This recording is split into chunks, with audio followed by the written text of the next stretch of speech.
আমাদের think and learn এর পরিবারে তোমাদের সকলকে স্বাগতম। আশা করছি তোমরা সকলে ভালো আছো এবং পরিবারের সকলেও ভালো আছে এবং তোমরা তোমাদের অভীষ্ট লক্ষ্যে পৌঁছানোর জন্য জোর কদমে পড়াশোনা চালিয়ে যাচ্ছ। আজকে আমরা হাজির হয়েছি দ্য এক্সপ্রেস জিকে ক্লাস 10 এর পার্ট বি অংশটা নিয়ে। লাস্ট যে ক্লাসটা আমাদের ছিল, লাস্ট ক্লাসে আমরা ক্লাস 10 এর the express GK class 10 part এ আমরা দেখেছি। আজকে পার্ট বি আমরা একটু নিয়ে আলোচনা করব। কিছু গুরুত্বপূর্ণ কোশ্চেন এখানটায় রয়েছে। অ্যাজ ইউজুয়াল এই কোশ্চেনগুলো প্রত্যেকটা পরীক্ষায় আসার মতোই কোশ্চেন। চলো আমরা দেখে নিই কী কী কোশ্চেন নিয়ে আজকের আমাদের ক্লাসটা হতে চলেছে। প্রথম কোশ্চেনটা রয়েছে, আন্দামান নিকোবর দ্বীপপুঞ্জের অন্তর্গত ভারতবর্ষের দক্ষিণতম যে পয়েন্ট সেটি কোন ভারতীয় প্রধানমন্ত্রীর নামে নামাঙ্কিত? আমরা সবাই জানি ইন্দিরা পয়েন্ট, সুতরাং সেটা আমাদের ইন্দিরা গান্ধী যিনি ছিলেন সেই ইন্দিরা গান্ধী প্রধানমন্ত্রীর নামে নামাঙ্কিত। ঠিক আছে, নেক্সট কোশ্চেনটা একটু দেখে নিই। 24 নম্বর কোশ্চেন কি বলছে, ভারতের কোন রাজ্যে সবচেয়ে বেশি লোকসভা কেন্দ্র রয়েছে? ভারতের কোন রাজ্যে সবচেয়ে বেশি লোকসভা কেন্দ্র রয়েছে? সঠিক উত্তর হয়ে যাবে উত্তরপ্রদেশ। সঠিক উত্তর হয়ে যাবে উত্তরপ্রদেশ। উত্তরপ্রদেশ রাজ্যে ভারতের সবচেয়ে বেশি লোকসভা কেন্দ্রটা রয়েছে। নেক্সট চলো দেখে নিই 25 নম্বর।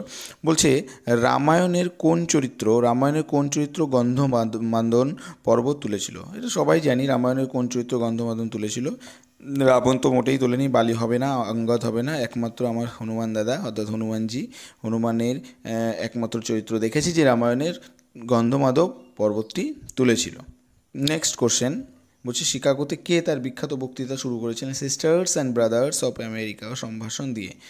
কে করেছিলেন? সঠিক উত্তরটা হয়ে যাচ্ছে স্বামী বিবেকানন্দ। কে করেছিল? স্বামী বিবেকানন্দ।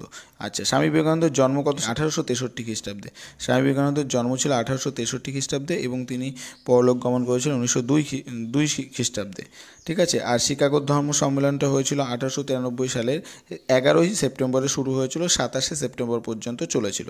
নেক্সট কোশ্চেন বলছে, হাওড়া থেকে চেন্নাইগামী কোন ট্রেন 27 নম্বর কোশ্চেন, হাওড়া থেকে চেন্নাইগামী কোন ট্রেন ভারতের প্রথম superfast train? Dhauli express, Yesvantpur express, নাকি করমণ্ডল এক্সপ্রেস ও কলকাতা মেল? উত্তর হচ্ছে করমণ্ডল এক্সপ্রেস। ঠিক আছে, ভারতের প্রথম সুপারফাস্ট ট্রেনের নাম কি? ডেকান কুইন। এটাও মাথায় রাখতে হবে। 1930 সালে এটা 1 জুনে যাত্রা শুরু হয়েছিল। 28 নম্বর কোশ্চেনটা কী আছে? 28 নম্বর কোশ্চেন আছে, নিচের যে অপশানগুলো দেওয়া আছে বলছে এর মধ্যে কোনটি ভগবান বিষ্ণুর প্রথম অবতার? ভগবান বিষ্ণুর প্রথম অবতার নিচেরগুলি কোনটি? কী কী আছে? বরাহ, নরসিংহ, কুর্ম, মৎস্য। তাহলে প্রথম অবতারের নাম হচ্ছে মৎস্য। ভগবান বিষ্ণুর টোটাল 10 অবতার ছিল। কী কী ছিল? প্রথম ছিল মৎস্য, দ্বিতীয় কুর্ম, তৃতীয় বরাহ, তারপরে রয়েছে নৃসিংহ, তারপরে রয়েছে পঞ্চম রয়েছে বামন, ষষ্ঠ রয়েছে পরশুরাম, সপ্তম রয়েছে প্রভু শ্রী রামচন্দ্র, অষ্টম রয়েছে শ্রীকৃষ্ণ এবং 9 বুদ্ধ, গৌতম বুদ্ধ এবং 10 রয়েছে কল্কি অবতার। এই হচ্ছে 10 অবতার ভগবান বিষ্ণুর। 29 নম্বর কোশ্চেন কি আছে? আন্তর্জাতিক মাতৃভাষা দিবস কবে পালিত হয় বা কোন বছরে কোন দিনে পালিত হয়? 21শে ফেব্রুয়ারি থেকে আন্তর্জাতিক মাতৃভাষা দিবস পালন করা হয়। কবে? 21শে ফেব্রুয়ারি। 30-এর কোশ্চেন বলেছে রামমান জলবিদ্যুৎ প্রকল্প বা রামমান জলবিদ্যুৎ কেন্দ্রটি পশ্চিমবঙ্গের কোন জেলায় অবস্থিত? উত্তর হচ্ছে দার্জিলিং। দার্জিলিং জেলাতে রামমান জলবিদ্যুৎ কেন্দ্রটি অবস্থান করেছে। এবং 31 নম্বর কোশ্চেন বলছে, সৃজিত মুখোপাধ্যায়ের ছায়াছবিতে এই AI অবতারে কোন বাঙালি অভিনেতাকে অভিনয় করতে দেখা যাবে? উত্তম কুমারকে অভিনয় করতে দেখা গেছে, দেখা যাবে না, দেখা যায় উত্তম কুমারকে AI চরিত্রে, AI অবতারে। ঠিক আছে, তারপরে বলেছে এর মধ্যে কোনটি আমের প্রকার নেই? এর মধ্যে নিচের যে দেওয়া আছে এর মধ্যে কোনটি আমের প্রকার? আমরা জানি গোলাপ খাস আমের প্রকার, তারপর ম্যান্ডারিন, এটাই একমাত্র ম্যান্ডারিন, যেটা ম্যান্ডারিনটা আমের প্রকারভেদ নয়। তাছাড়া বাকিগুলো লক্ষণভোগ বা ফজলি সবই হচ্ছে আমের প্রকার। ঠিক আছে, তারপর হচ্ছে এর মধ্যে পশ্চিমবঙ্গের কোন জেলা বাংলাদেশের সীমানায় অবস্থিত নয়? পশ্চিমবঙ্গের কোন জেলা বাংলাদেশের সীমান্তে অবস্থিত নয়? নিশ্চয়ই সেটা পশ্চিমবঙ্গের পশ্চিম দিকের জেলা হতে হবে। নদিয়া তো অবস্থিত, মালদা অবস্থিত, দক্ষিণ দিনাজপুরও পশ্চিমবঙ্গের এমন একটা জেলা যা বাংলাদেশের সীমানায় অবস্থিত, কিন্তু বীরভূম জেলাটা পশ্চিমবঙ্গের একমাত্র বীরভূম জেলা এখানে অপশানগুলোর মধ্যে রয়েছে যে বাংলাদেশের সীমানায় অবস্থিত নয়। বলছে এর মধ্যে কোন গায়ক ফসিলস ব্যান্ডের সঙ্গে যুক্ত? আমরা জানি রূপম ইসলামের যে ব্যান্ড, সেই ব্যান্ড হচ্ছে ফসিলস ব্যান্ডের সঙ্গে যুক্ত, বা রূপম ইসলাম ফসিলসের সঙ্গে যুক্ত। এর মধ্যে কোনটি কলকাতার ধর্মতলার অন্য নাম? নিচের যে চারখানা অপশান রয়েছে এই চারখানা অপশানের মধ্যে কোনটি কলকাতার ধর্মতলার অপর নাম? কি সঠিক উত্তর হয়ে যাচ্ছে এসপ্ল্যানেড। এসপ্ল্যানেডের আর এক নাম, বর্তমান নাম হচ্ছে ধর্মতলা, কিন্তু ধর্মতলাকে এসপ্ল্যানেড নামেও চেনা হয় বা জানা যায়। ঠিক আছে, নেক্সট কোশ্চেন দেখো, কোথায় গেলে সোনাঝুরির হাট দেখতে পাওয়া যাবে? কোথায় গেলে সোনাঝুরির হাট দেখতে পাওয়া যাবে? উত্তর হচ্ছে শান্তিনিকেতন, রবীন্দ্রনাথের বিখ্যাত নিজের তৈরি, নিজের ভালো লাগার জায়গা শান্তিনিকেতন। রবীন্দ্রনাথ ঠাকুরের শান্তিনিকেতনে গেলে সোনাঝুরি জায়গাটি বা সোনাঝুরি হাট দেখতে পাওয়া যাবে। তারপরে কোশ্চেন কি বলেছে, জিআই ট্যাগপ্রাপ্ত কোন শাড়ি একসময় মুর্শিদাবাদের জিয়াগঞ্জে বহুলভাবে প্রচলিত ছিল কিন্তু আজকে বাঁকুড়ার বিষ্ণুপুরে একটি ভীষণভাবে প্রসিদ্ধ? উত্তর কি হয়ে যাচ্ছে বালু চুরি। রিলায়েন্স ফাউন্ডেশন পশ্চিমবঙ্গের কোন বিখ্যাত মন্দির সংস্কারের প্রকল্প হাতে নিয়েছে? রিলায়েন্স ফাউন্ডেশন পশ্চিমবঙ্গের কালীঘাট যে মায়ের মন্দির রয়েছে সেই মন্দির সংস্কারের জন্য প্রকল্পটি হাতে নিয়েছেন বা নিয়েছে।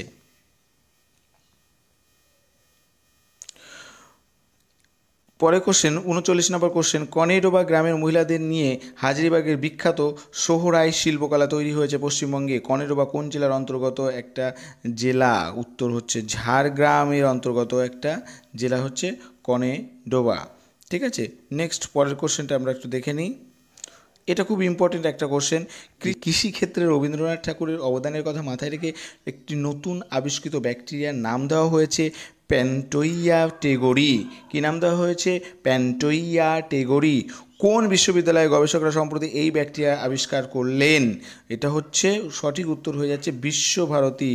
উত্তর হচ্ছে বিশ্বভারতী ইউনিভার্সিটির গবেষকরা, বোটানি ডিপার্টমেন্টের যে গবেষকরা রয়েছেন। 41 নম্বর কোশ্চেন, 1995 সালে কোচবিহারের তুফানগঞ্জে গড়ে ওঠা কোন পাখি অভয়ারণ্যকে ঘিরে পর্যটন কেন্দ্র গড়ে ওঠার উদ্যোগ নেয় বন দপ্তর? এটা হচ্ছে রসিক বিল। সঠিক উত্তরটা কী হয়ে যাবে? সঠিক উত্তর হচ্ছে রসিক বিল। পরের কোশ্চেনটা দেখে নাও। বলছে পুরুলিয়া জেলার বাঘমুন্ডি থানার সিন্ডি গ্রামের দুখু মাঝি, তার আর একটা নাম আছে যে নামে তাকে সকলে চেনে এবং তিনি পরিচিত, যিনি 2024 সালে পদ্মশ্রী সম্মানে ভূষিত হয়েছিলেন। তার নাম হচ্ছে গাছ দাদু। তার নাম কি? গাছ দাদু। তার নাম হচ্ছে গাছ দাদু, কারণ তিনি 12 বছর বয়স থেকে শুরু করে 2024 সাল পর্যন্ত, আর তার বয়স হচ্ছে 78 বছর বয়স, তিনি গাছ লাগিয়ে যাচ্ছেন এবং প্রায় 5000-এরও বেশি তিনি গাছ লাগিয়ে গেছেন। ধূসর পাণ্ডুলিপি, রূপসী বাংলা প্রভৃতি কাব্যগ্রন্থের কোন কবি ট্রাম দুর্ঘটনায় মারা যান? এটা থেকে আমি দুটো পয়েন্ট পাই যে ধূসর পাণ্ডুলিপি কার লেখা, তারপরে রয়েছে কি রূপসী বাংলা কার লেখা।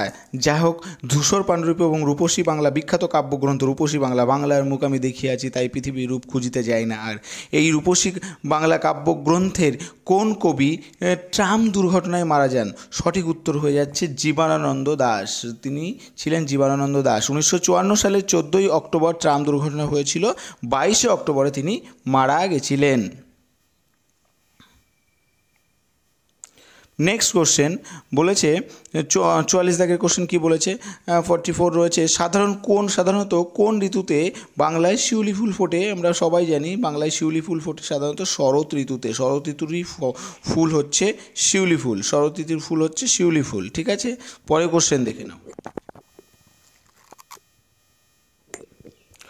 বলছে কর্পূরী, কি বলছে? কর্পূরী ঠাকুর, এল.কে. আডবাণী, পি.ভি. নরসিমহা রাও, চৌধুরী চরণ সিং এবং এম.এস. স্বামীনাথন সম্প্রতি কোন সম্মানে ভূষিত হয়েছেন? এই কিছুদিন আগে ভারতরত্ন সম্মান দেওয়া হয়েছিল তাদেরকে। এই প্রত্যেককে ভারতরত্ন সম্মান দেওয়া হয়েছে। কাকে কাকে? কর্পূরী ঠাকুর, এল.কে. আডবাণী, পি.ভি. নরসিমহা রাও, চৌধুরী চরণ সিং এবং এম.এস. স্বামীনাথন সম্প্রতি ভারতরত্ন, যা দেশের সর্বোচ্চ নাগরিক সম্মানে ভূষিত হয়েছে। ঠিক আছে, পরের কোশ্চেন কি আছে? পরের কোশ্চেন রয়েছে, উত্তরবঙ্গের শিটং কোন ফলের জন্য পর্যটকদের কাছে আকর্ষণ হয়ে উঠেছে? উত্তর হচ্ছে কমলালেবু। শিটং, উত্তরবঙ্গের শিটং হচ্ছে কমলালেবুর জন্য বিখ্যাত। 47 নম্বর কোশ্চেন কি আছে? 47 নম্বর কোশ্চেন রয়েছে যে উত্তর চব্বিশ পরগনা জেলার কোন বাঙালি প্রথম ভারতীয় হিসাবে কমনওয়েলথ গেমসের আর্চারিতে ব্যক্তিগত ইভেন্টে সোনা জয় করেছিলেন? এটা 2010 সালে হয়েছিল। সঠিক উত্তর হয়ে যাচ্ছে রাহুল ব্যানার্জি। তিনি উত্তর চব্বিশ পরগনা জেলায় ওনার বাড়ি, যিনি 2010 সালে ব্যক্তিগত ইভেন্টে তীরন্দাজিতে বা আর্চারিতে সোনা জয় করেছিলেন। ঠিক আছে।